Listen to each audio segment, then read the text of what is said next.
కార్తీక పురాణం మొదటి రోజు పారాయణము.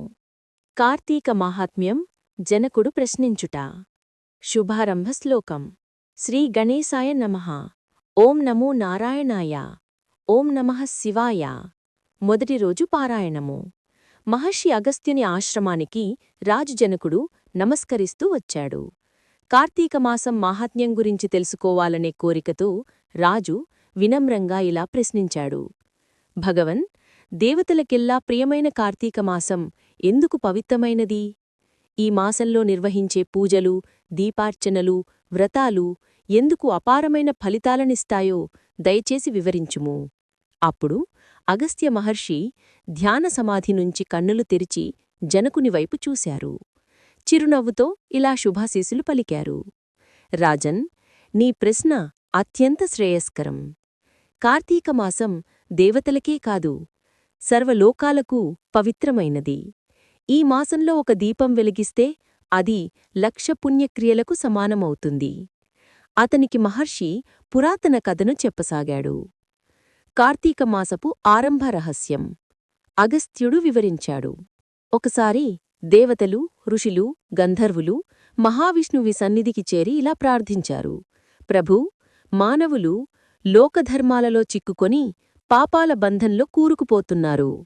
వారిని శుద్ధిచేసి మోక్షమార్గం చూపే విధంగా ఒక పుణ్యకాలాన్ని ప్రసాదించుము. దేవతల ప్రార్థన విని విష్ణుమూర్తి ఇలా అన్నారు. పాపాలను హరిస్తూ పుణ్యాలను ప్రసాదించే అత్యుత్తమ మాసం కార్తీకమాసం.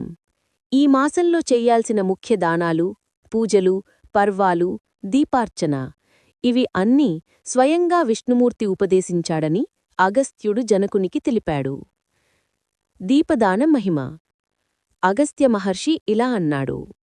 రాజన్, కార్తీకమాసంలో ఒక చిన్న నూనె దీపం వెలిగించినా అది అఖండ పుణ్యాన్నిస్తుంది. గృహంలో వెలిగించిన దీపం పితృదేవతలకు శాంతి ఇస్తుంది. దేవాలయంలో వెలిగించిన దీపం అనేక జన్మల పాపాలు పోగొడుతుంది. కార్తీకమాసంలో తప్పనిసరిగా చెయ్యవలసినవి: నదీస్నానం, దీపార్చన, తులసి పూజ, శివపూజ, విష్ణుపూజ, అన్నగానం, వ్రతధారణ. ఈ మాసం శివకేశవుల ఏకత్వాన్ని సూచించేది. కాబట్టి ఎవరు శివుణ్ణి ఆరాధించినా వారు కేశవుని కృపను పొందుతారు.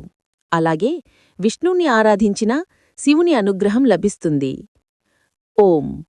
ముగింపు భాగం. అగస్త్య మహర్షి కథను వినున జనకుడు హృదయం ఆనందంతో నిండిపోయి చెప్పాడు. భగవన్, ఈ మాసం నిజంగా దేవతల వరంగా లభించిన పవిత్ర కాలమని తెలిసింది. ఈ మార్గంలో నేను కూడా భక్తితో నడుచుదును. ఇలా కార్తీక మాహాత్మ్యం మొదటి అధ్యాయం